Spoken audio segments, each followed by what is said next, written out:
War. War never changes. War is ravaging our lands. Brothers fighting against brothers. When the sons of Skyrim would spill their own blood. I need to stop this madness. But I cannot do it alone.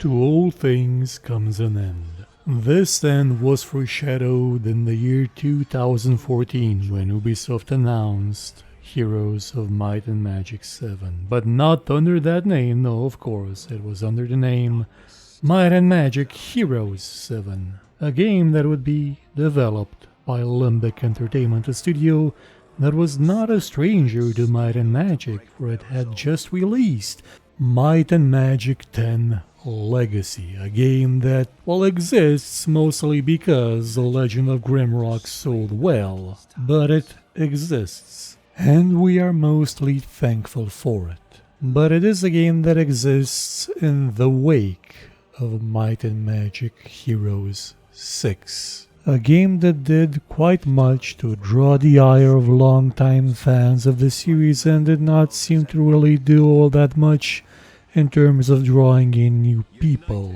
since now, with the incoming 20th anniversary of this series, of the Heroes of Might and Magic series, Ubisoft was doing something unthinkable. It was involving the community in the development of the game.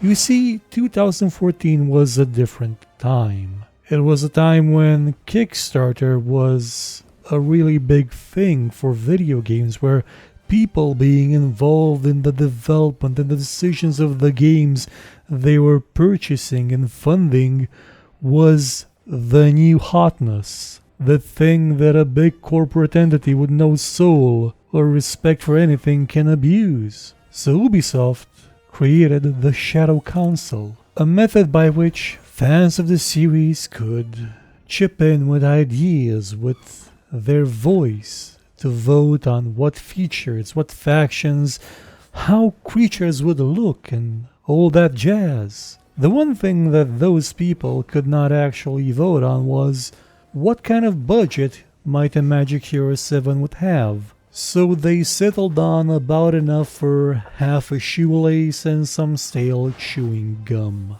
Limbic, much like its predecessor Black Hole, tried. And they did have to try quite a lot, since Ubisoft had obliterated Black Hole, meaning that all the technology they built for Hero 6, the purposefully built engine specifically for that game, had nobody to retrofit it for Hero 7. It couldn't be retrofitted for Hero 7, meaning that they had to start virtually from scratch, and they rebuilt the entire thing, all the mechanics, all the visuals, all the logic, in the Unreal Engine. Coupled with not a lot of interest from Ubisoft actually, meant that they had to cut a few corners in aspects like cinematics not existing, not even a little, and the game basically having no QA, not even a little. And all the while Ubisoft was touting this as being the highlight of the franchise, a game that encompasses the very best from each and every iteration. They even brought in John Von Cunningham to do an interview about the series for its 20th anniversary. They even re-released Heroes of Might and Magic 3 in an HD edition, which everybody agrees is a massive ripoff.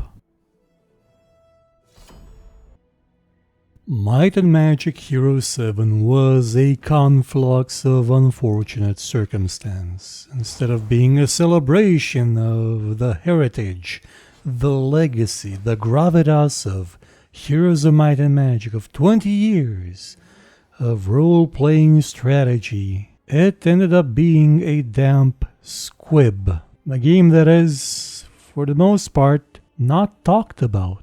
Or when it is, it's mostly in terms of, oh yeah, that exists. Whereas 6 at least managed to draw some vitriol for its transgressions and many stupid ideas. 7 does not manage to do that. Quite possibly because when it was released, the game was not what you would call in a completely, absolutely, flawlessly playable state.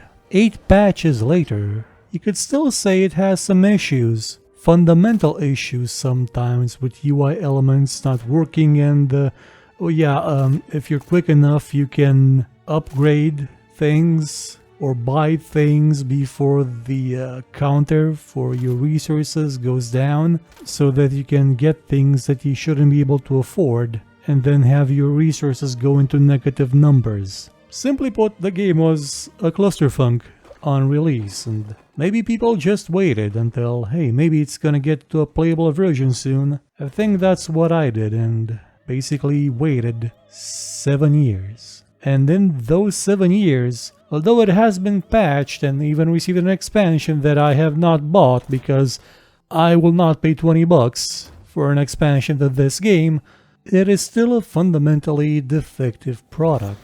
And actually, I wouldn't mind that. Thinking back to Master of Magic, for many years, it was defective as hell. I think only with the Caster of Magic update that's on GOG, it's a fan-made mod with patches and stuff. That's basically where it gets to the point where the game doesn't explode when you cast lycanthropy on some units. But Master of Magic is incredibly engaging and satisfying to play, whereas Heroes of Might and Magic 7 simply reminds you that Hero 6 happened. Through some divine wizardry, some stroke of mercy maybe on behalf of the people at Ubisoft, some of the dumber ideas in Heroes of Might and Magic 6 were reversed. Mages guilds are back. You don't buy spells anymore. You no longer get to convert your town to whatever town you have.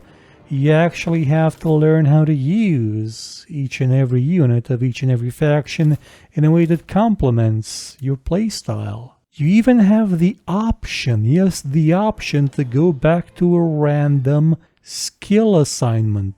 It feels more like a Heroes of Might and Magic game than 6 did.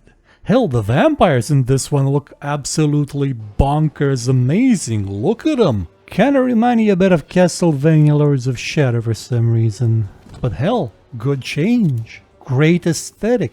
The art design in general is superb. Mostly. I mean, if you get to the Necromancer Castle, yeah, they just ripped off Warcraft again. And the Titans, when they throw lightning, they kind of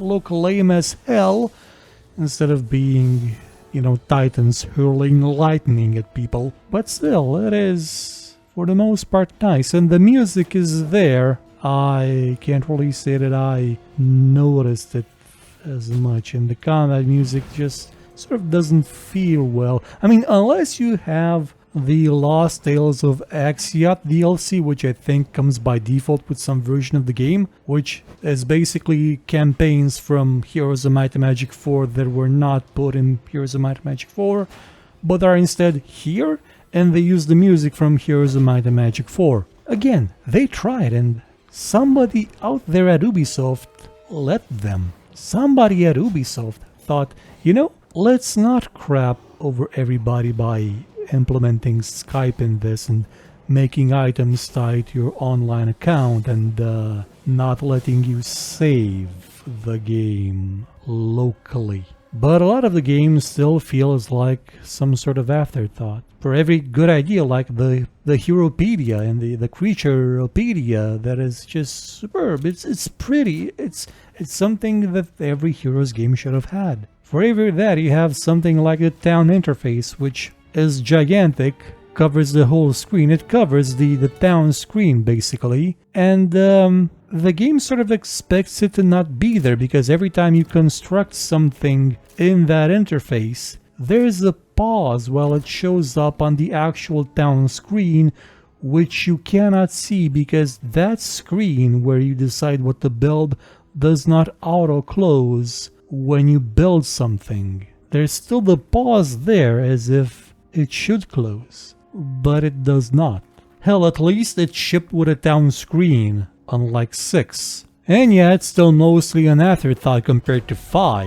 But it is something. Something with, well, a terrible interface, to be honest. You don't need 2 hero interfaces. One for skills, one for the inventory. Yes, I know the skill wheel is gigantic, but you could have made it smaller and still fit everything on the screen. Okay, maybe the game doesn't scale up well to high resolution, since it seems that the quick cast bar for the spells overlaps the messages. It's like nobody thought, hey, are these gonna go together?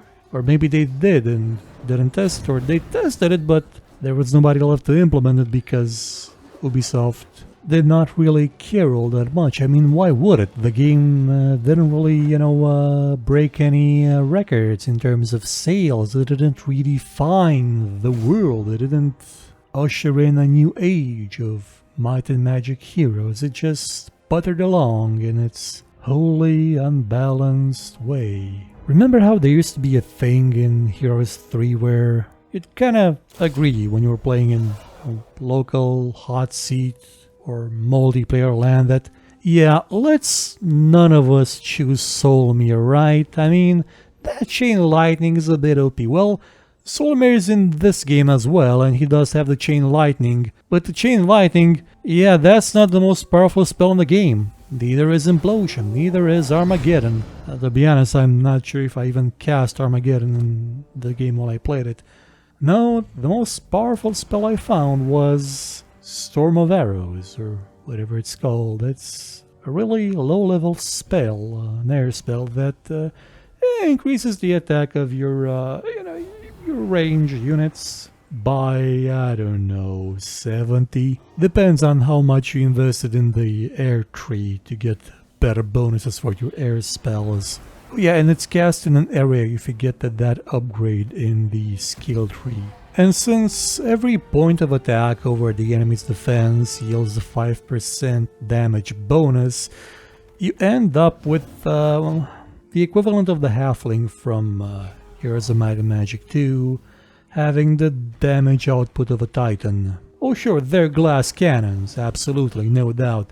They will die if they're touched, and if somebody breathes upon them. It doesn't even have to be a dragon. A big enough fly will take them out. But if you, let's say, cast haste on them, which actually you don't have to because the spell itself does that, but you can chain it with haste to make them be first in every turn.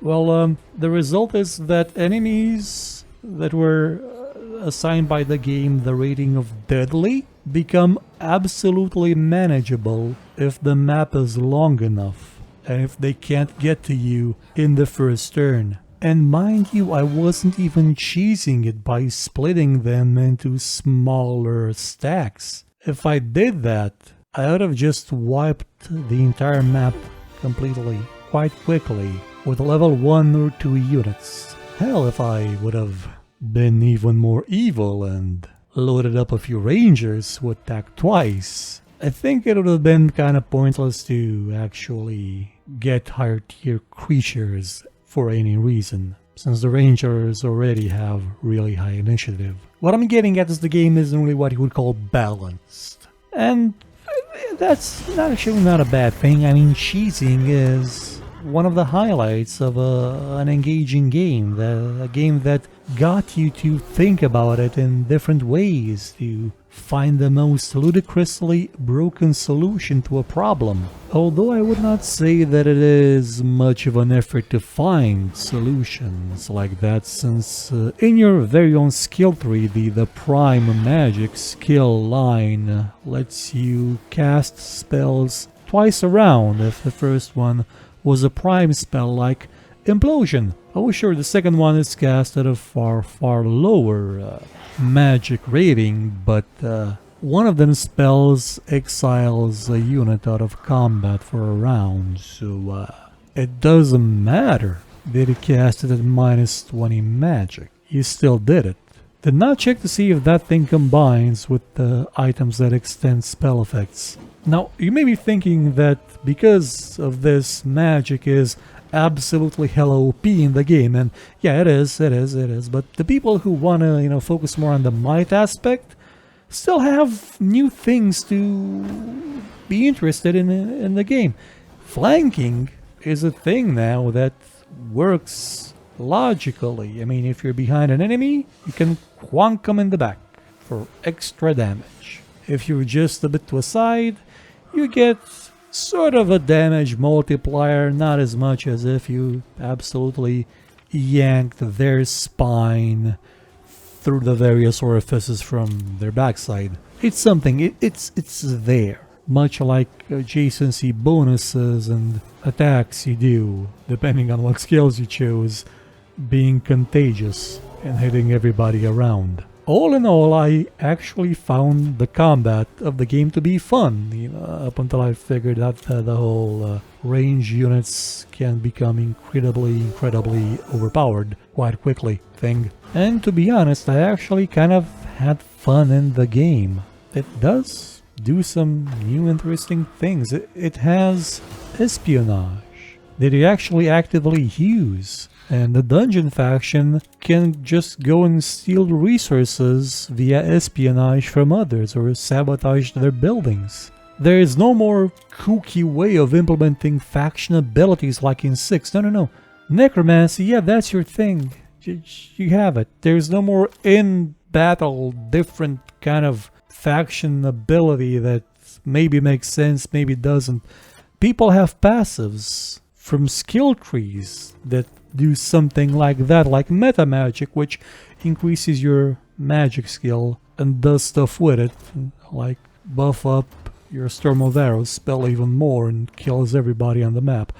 Speaking of maps, the game shipped with Bubkiss, though it did ship with the Unreal Editor, and the Unreal Editor has the option of generating random maps. It just takes a while, and eventually that functionality was put into the actual game, in the expansion, and it takes a while to actually generate a map. I mean, a whole long time to generate a map, but it's 3D, it kind of makes sense that it would take a long time, the end results are not what you would call fantastic.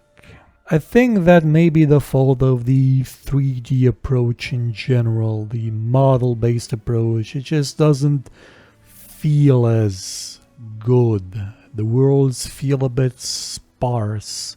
And when they're not sparse, they're, populated with elements that are not interactable. Like, I've seen buildings, I've seen windmills, I've seen houses in this game that are completely non-interactive. They serve no function, they're just there. Though that's not to say that maps lack interaction. There are more elements to interact with on a map than in Heroes 6 and I would say even 5. There's even a shrine or a building thing that actually lets you know what the next week is gonna be. So you can start planning for your week of the plague, week of the mongoose, week of the something other. Again, they tried. Somebody actually put in some effort here and thought about this stuff. Speaking of which, I should probably get to the story. Well, the story is that a bunch of years after the last game, the grandson of something of the guy from the Hero 6 intro is basically doing the same shtick. Only now, instead of fighting what in the intro to Hero 6 would have been his great aunt, he's fighting against the stag duchy thing for the Empire's control or something. And his great aunt is there because she's a necromancer, dead type creature, and she doesn't have a lot to do. She's got like 50 cats already. May as well go to war with somebody. I mean, how else are you gonna pass the time? And what I can say about the campaign is that this thing is here, which if you don't remember, most of the Heroes game had a random crystal talking to you, and it's nice to see that that crystal or something that looks like it is here as well. Other than that, it's you as the hero, Yvonne, you have the ability in this game to listen to the stories told by your shadow council of different factions who will regale you with tales of their heroes, of yesteryear and trials and tribulations, and I did not really play much of it. It just didn't grip me at all. It was more about the Griffin Duchy, Stag Duchy, Rabbit, Kingdom, Intrigue. Oh no. And that's an unfair take on my part, because that's something you could do with Heroes 4 as well. You could just disconsider its campaign, but the Heroes 4 campaign is absolutely the best part of the game. So in some way, I guess I'm not giving the game a fair shake, but I spend more time playing the Lost Tales of Axiot campaign, and that's all. It's better. All in all, Heroes 7 it's a mixed bag. Territory control is still the same as in Hero 6. It's still kind of annoying. But less annoying, I guess, since heroes can move without armies and you'd be spammed by them camping every one of your mines if territory control wasn't a thing. I guess they have a broken mechanic making up for a different broken mechanic. Caravans are still in, because they were a good idea in Heroes 4. Town Portal still works as a building, because why would it not?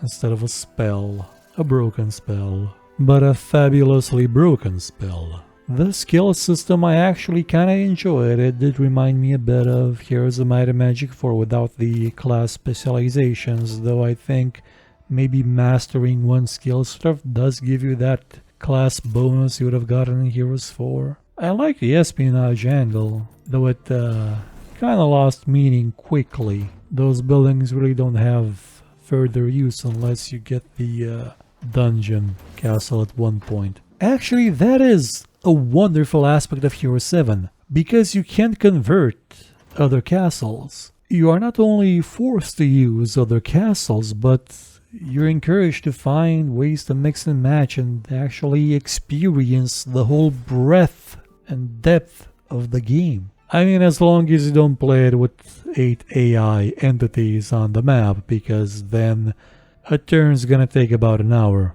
I'm exaggerating, but it does take a lot, because much like every other Heroes game, the heroes of the AI players will mostly walk around in circles.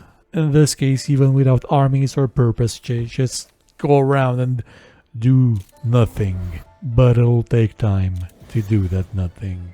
Your time. Would I recommend Hero 7? I would absolutely recommend it before 6. I do not recommend 6 at all, so 7? Maybe? It's not good, but it's not terrible either.